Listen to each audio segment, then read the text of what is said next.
Relatively simplistic towards the B site for now, but you can see them hesitating for a moment. They're actually going to pull away from this. The counter utility enough to dissuade Fnatic and hold them at bay. Fnatic gazi oldu ama içeriden evet. C'de çok iyi infosu var Aspas'ın bu arada. This pistol round still extremely tense between these two teams. You are going to jump in, take over things from Mike. 50 sene daha buradan dönemez. Aldı ya Both of these teams have been sustained by their pistol round wins and the momentum they can get off the back of that. There's only 40 seconds left, waiting to get back up to the recon and the stun. HP, Boaster, 50, 47, Dirk, 38, Chronicle. Alpha and Leo, yes, a little better off, but now seeing all that intention here. Utility invested, the clock is running severely low, 24 seconds. Already on the site, they're ready for this. What is happening? Fnatic are going to find the first, taking down 2Es, but where is that spike? Finally going to be put on the site here, but I'm nervous about this one. This looks so deadly. Loud, he's instantly back into it. Dirk and Chronicle fall. It's on the back three now. One's still on the site, still trying to hold this close as Boaster. Dips away, Sadak dealt with. The trades come in, and it's all on Boaster again. Another 1v3 required, and this time, it's not going to happen. Çok da güzel almışlardı. I think that's a perfect demonstration of how Heaven'da daha çok hakim. Loud'un çok hakim değilim ama. That's about all they're going to bring through. Maybe an early test, an early read, but once again at the heel of Loud at the start of this. Fnatic love to try and remove Killjoy utility from Garage, but one of the things that I've noticed they struggle with, and one of the reasons I think that they've been struggling in general with their Haven attack, is that they make it so easy for the defenders to re-clear.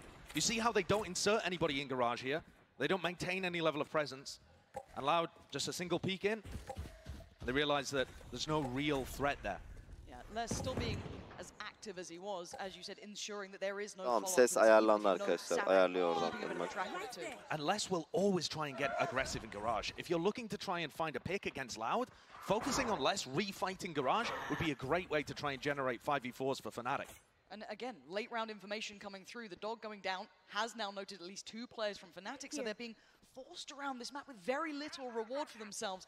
Maybe if they get timing on Sadak, but again, you're hoping for instances that you cannot determine yourself. Sadak here could catch Chronicle. I think he might just miss the timing. But works so well. He ran into the wall. But there's still players here. Look at the bodies on this site already. It's not just Les Aspas very nearby, forced away towards CT. Leo trying to put the utility into play for Durka, but he's been checked on, he's been kept safe. With 13 seconds, they're going to struggle for this plant. Maybe able to get it down here unless the swing comes in. Les, 22 HP. He's still punishing Alpha. Big trade for Boaster. Aldı. Aferin lan He's sana. going to go nuclear in this though. A 1v2, he's got the plant. Duydular mı? Zor pozisyon. Reload'unu duydular. Of, oyna aynen öyle. Timing verin. Oldu oradan yedi sandılar. Mümkün değil bakmayacaklar. Yapma be. Ama çok iyi döndü ya. Aspas çok iyi flick attı. Hiç mermi yoktu Spectre'ında. Yoktu demek. Yoktu galiba. Evet. To be able to hit that flood eater for the team. And at the moment it feels like he's trying to lead from the front and drag the rest of his team up in terms of energy as well. This is a massive clash. Abi.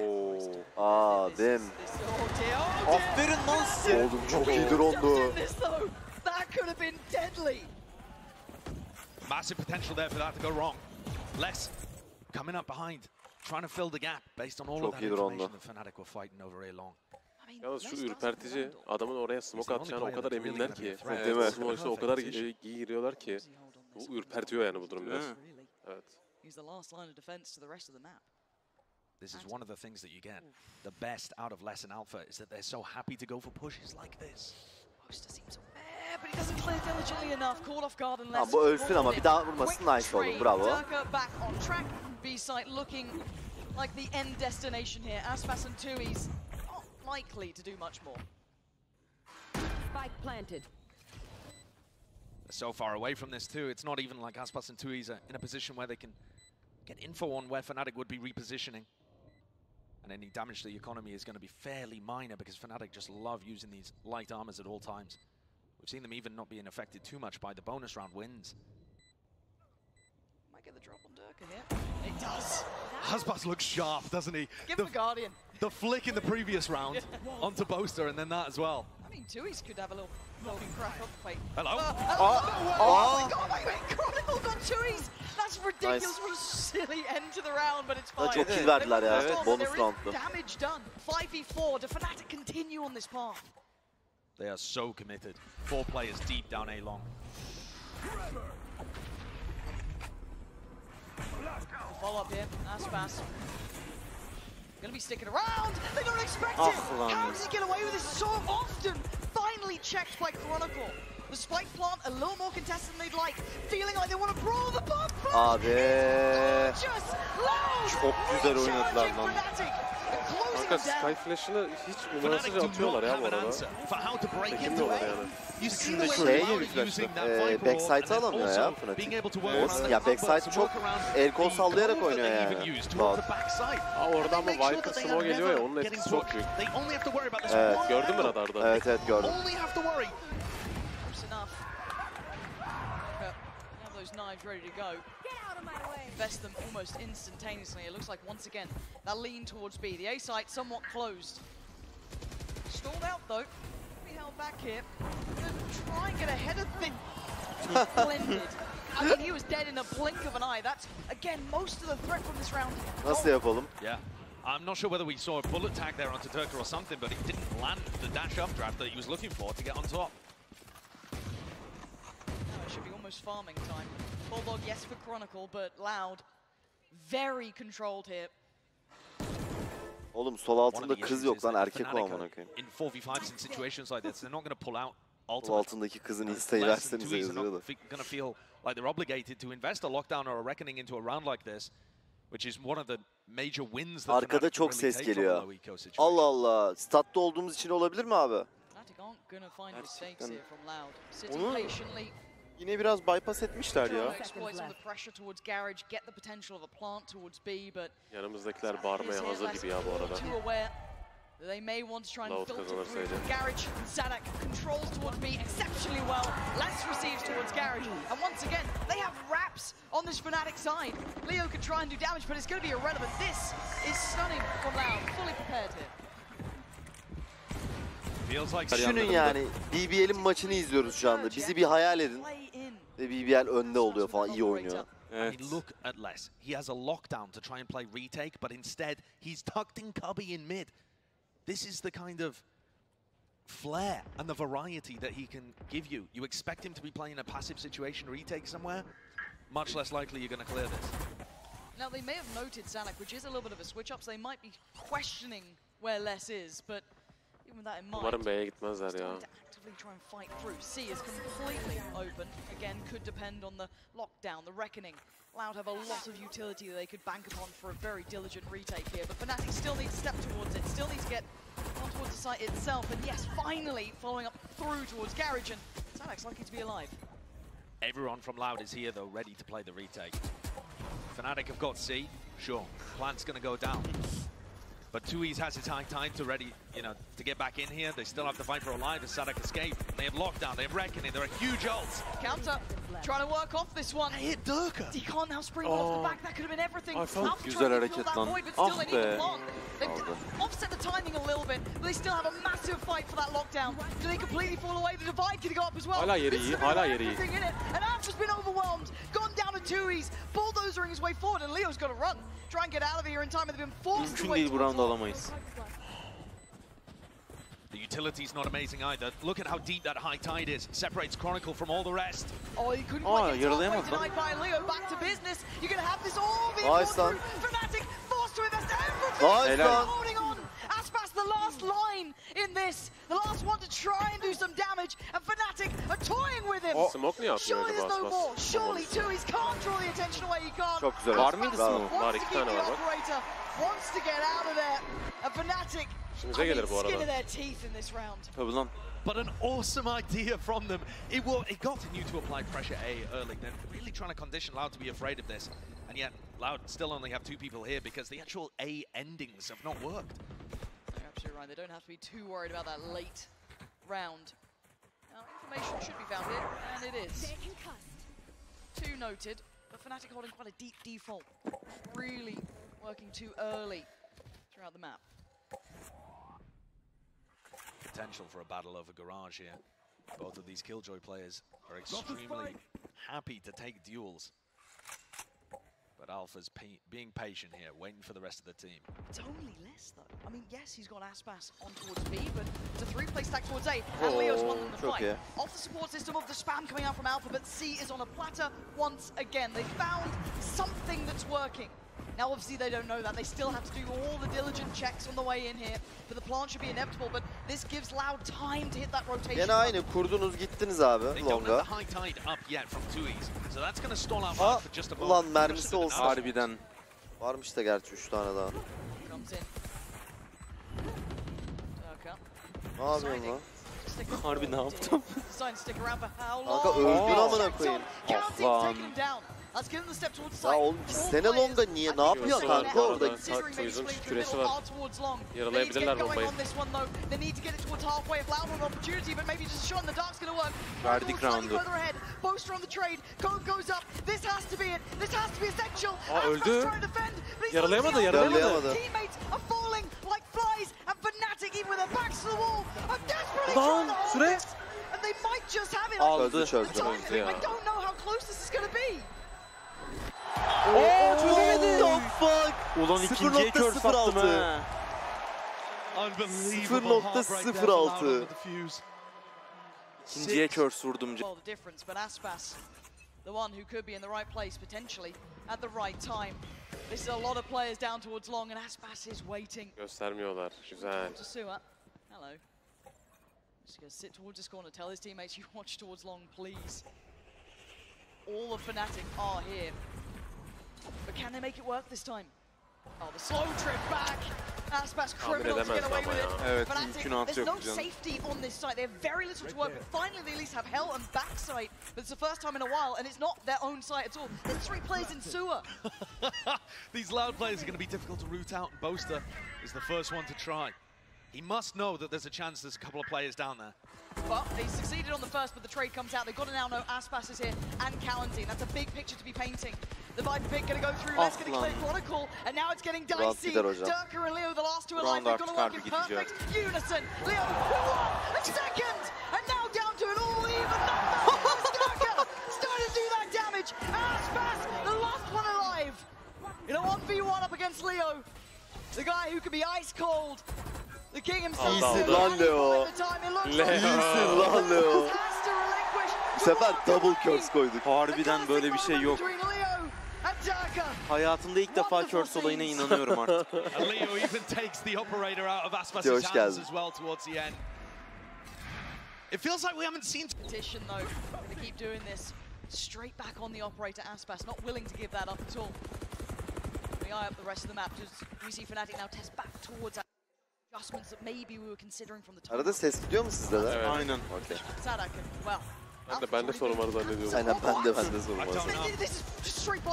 Ne oldu hocam? Round bitti amına koyayım kapıyı tarayarak. Gördük. Allah.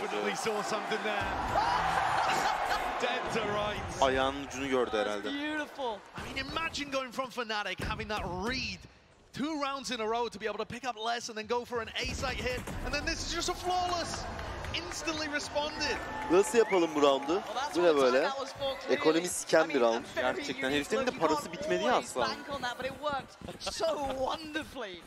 Can you really not? No, I don't think you can bang again through a wall. İşte bu da Champions. Şimdi Los Angeles'ta yapılıyor. Sting is Sheriff Bulldog, yes for Alpha, but that's the best they're bringing in.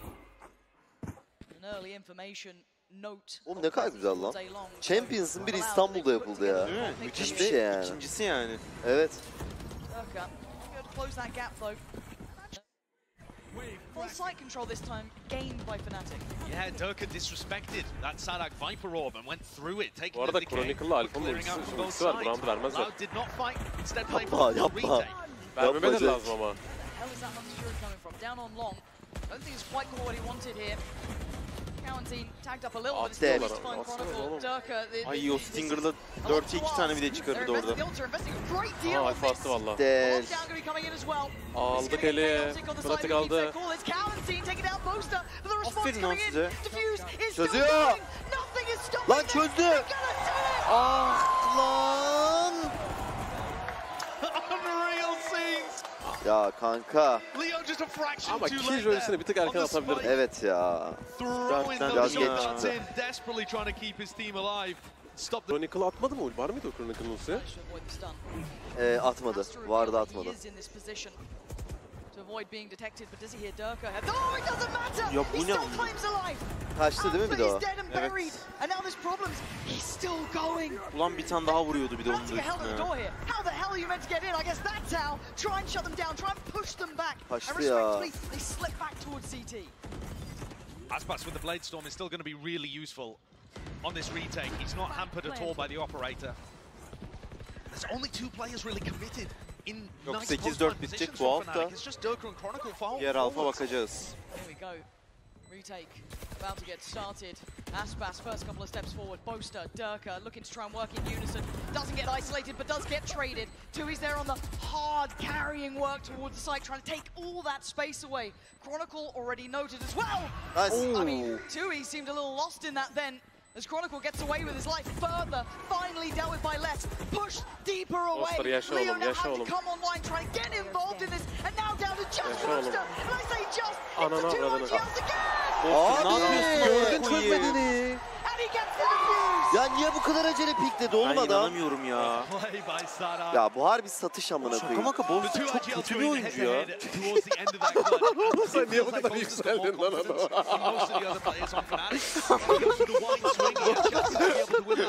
Sinirim bozuldu. Çok kötü bir oyuncu ya. Abi şimdi yerlerime girerdi böyle. Vallahi zor. Vallahi zor. Bak yapma. Pixel spotted, but he escapes with his life. Durka just can't close down on these kills. He's struggling. A judge in the back pocket may not be ideal here. And Aspas waiting. So much invested. Leo's yandan bakalım. 7-5 olur yani maç. And the spike is trying to evacuate. Ne oluyor? But Tui's punishes them in the back as they try and fall Ya down long. sudan vuruyorlar amına koyayım. They're scrambling. Lazer tutuyorlar amına koyayım ya. Hayır test almışlar. They've been going so heavily, 5 players in one spot the last 4 rounds in a row. They never have a plan B. There is never anyone on the lurk to be able to give them options or even info elsewhere. So this scramble is just that. There's no drone, there's no recon, there's no way of clearing out these positions if there wasn't. Kırmızı oluyor. So blind, they have no idea where Les is. They haven't seen him. They're still having to be so careful clearing everything. And now they're walking into a site Dertlendim that's ya. already been defended Gece by otelde Kansas. Seen enough. bağırarak sıçacak ya. They need something on their side, be it the time, be it anything. And now we go into a post bomb. Look at Les tucked in on spawn, using his ult to clear out the whole of B. Double'lara mumlarlarsa çok tatlı olur ya. Hadi lan Dörke gir şu double'lara lan. Allah şu 1v1'i Aspas'tan. Girdi de Aspas nasıl vuracak? Ulan vuramıyordu ha, misliyordu. Durka is struggling here as a Fnatic. 4 rounds might be all they're going to get. It's the one to activate. İkisini de kör mü attı? Evet. It's all on him now in a 1v2. Ay ölüyor lan. Eyvah, eyvah. Çok güzel oynadı lan eleman. Abi 8 oldular, 8. 8-4 ve şimdi loud atak.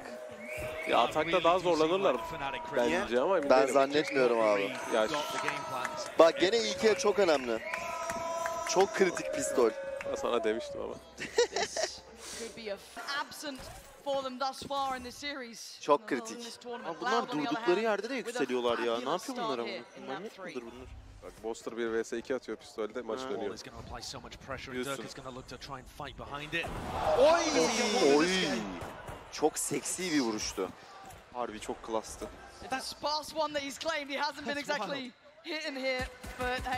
Yapma lan. Hesap da.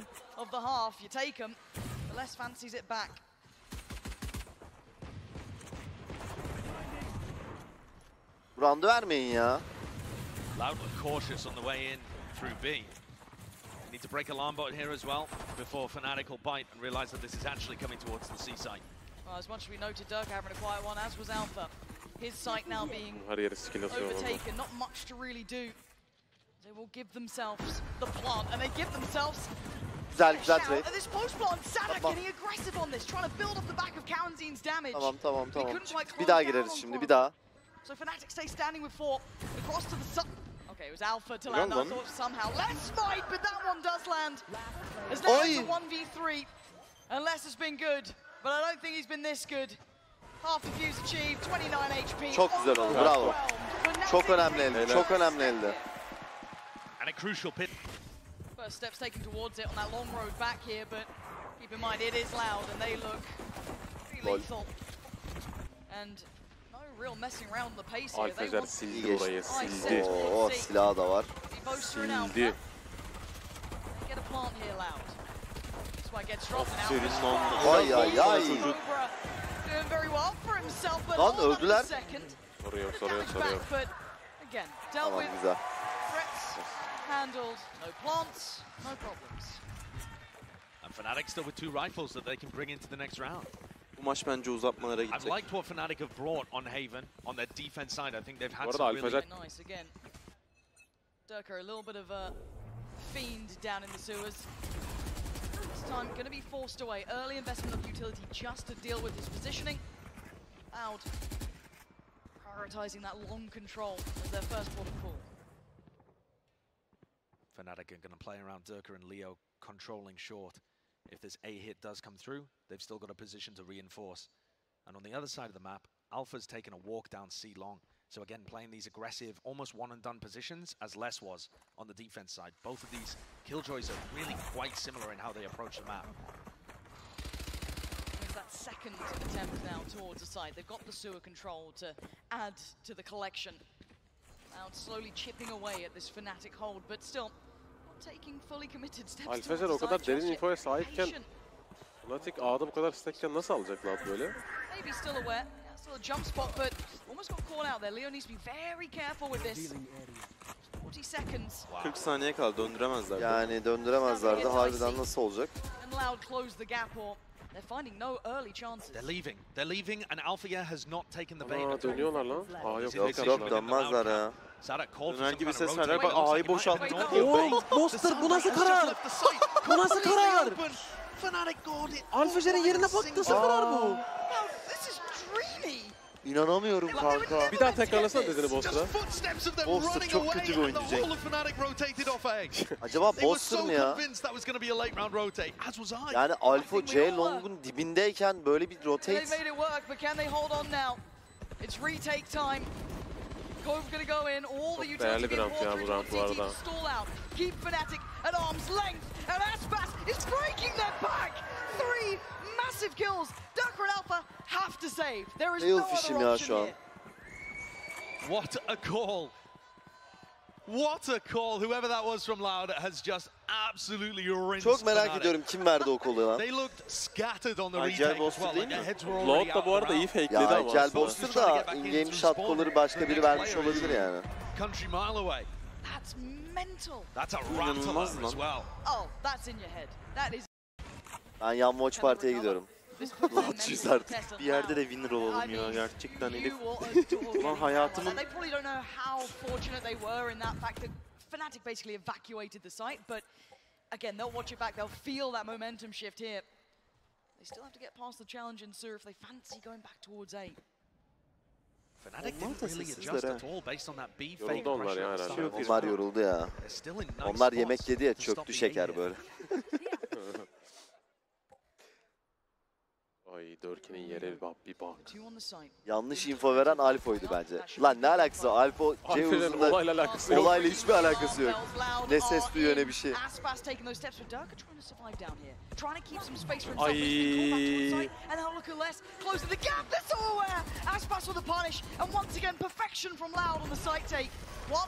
Bak bu elde gitti. They don't have a jet to try and break these crosshairs. And once Sadak is positioned on the site, things become almost impossible. You are trying to push Oğlum Alfa 2 roundda da oyuna giremeden bitiyor roundlar ya. They create vulnerability on any players looking to try and retake as well. Alpha has finally got the lockdown online, but he's been absent otherwise in these rounds. Just bence bir B push gelir ya Fnatic'ten. Having to watch sadly as Fnatic on the other side of the map lose all hope of holding on. Buradan Fnatic döndürür alırsa bana kaç para vereceksin Cenk? Ben 13 demiş. Lafın arkasındayım hala. Ben bir $50 veririm. Ciddi misin?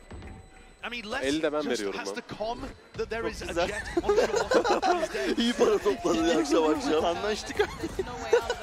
Veriyorsunuz lan.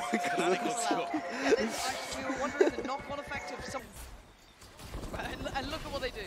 Look at what he's got to work against. tası yapıyorlar ya. Ondan bak 4K'yi de oynatmıyorlar diyecektim tam. But does Loud adjust, operating with 4 players this time rather than the 5? This could be the round where Alfia's position in C cubby pays dividends too. C oynadılar. Alfam kaç round'dur orada ya? But in the meantime, Loud are taking map control towards Garage, and I don't think they know where Alpha is positioned. Abosta's distracting wonderfully. Yeah, he's keeping all eyes on him, but again, as much as it looks like intent, I'm seeing the spike basically by spawn, and I'm seeing less holding position. And maybe he's waiting for an audio cue if they try and rotate. It's still a test from Loud. They are absolutely trying to play on the nerves of Fnatic here. They're afraid, they are absolutely in pieces, but there's been no over-rotation this time. Fnatic not falling. Fnatic güzel yayılıyor map ama. Thanks to the alarm bot that Alfia is positioned in top garage window. Infoları falan da güzel oluyorlar. Var, dalga var. Flashed off the angle. It's Leo now who's a little isolated, slowed down. He goes back for more. Nasıl olur lan bu? And Loud get a second lease of life. Leo can't handle Aspas. Eyvah. Nice in support though. Back and forth, leaving just 3 standing, but maybe that could be enough. That 3 is willing and ready to battle. What's going to come in? And Durka rescinds further back. Alpha's on the flank. He's just put his turret down as well. He's using lockdown instead of going for a sneaky backstab, drawing all eyes to himself. Alfa'ya pushlayacaklar. Devastating miss on that one. Abi öldü Alfa. And now down to the 2v2. Durka's on 18 HP.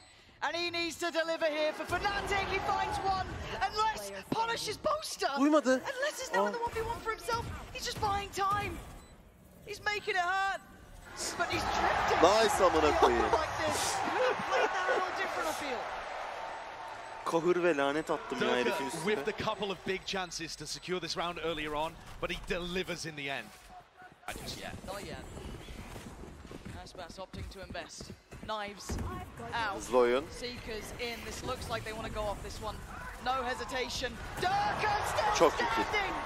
The Iceman starting to activate. The mental reset. But Leo's only good for 1. I thought for a second. Sadek gets a second go of things. Yapma. Buna koyayım, timing yet sandım. You can't stick around on this, surely. Hayatıyla oynadı ya herif gerçekten 2 kere. To the operator there as well. He does still have Bladestorm to try and work with, but once Loud get into these positions, once that Viper Orb goes down, it is so tough for Fnatic to have any chance. Güzel bir tek atacaklar, midi alıyorlar bu arada. They're gonna have to commit super alıyorlar heavily on ama this flank. Sadak nasıl yapalım? Sadağa bakarlarsa en az bir düşecek Sadak. Okay. Bakar ya herhalde. Bir düşürsün okey ama 2'yi düşürmesin bak, 2'yi düşürmesin. Nice olur. Güzel lan, hadi. But it's still 2 on the side. Tui's and Galantine spotting out towards Chronicle. Alfa'yı bekliyorlar. Abi, o nice oldu.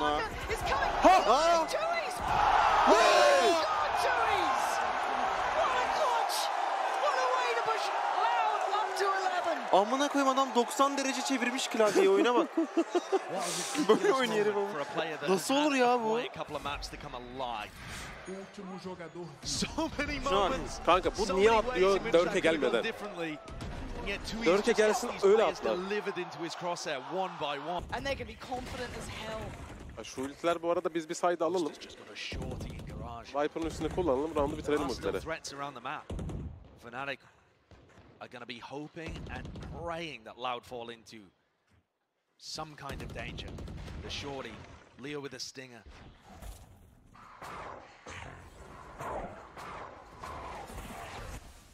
Quite fine what they wanted here. A bit of chip damage, but he's still very much alive. Pressure going to be towards the B site as well. In no hurry. That's such a great high tide for being able to cut off the player that, you know, is in Leo's position right now, trying to get info at the front of B. You combine that with the Viper wall, and you can't see anything on defense. Here are those ults that they had in the back pocket that they get to depend upon. Thoroughly enjoy as they take away another potential round here. Fnatic gonna have to pull off the retake, and it starts with that. Aspas draws blood, takes away Boaster. Again, they're working with a lot less here. Stingers, Guardians. It ain't pretty stuff. Aspas farming up here. Making it hard. Durka does get one back, but he's going to need more. And maybe he's going to get more. Time though. He's running low, and I'm pretty sure.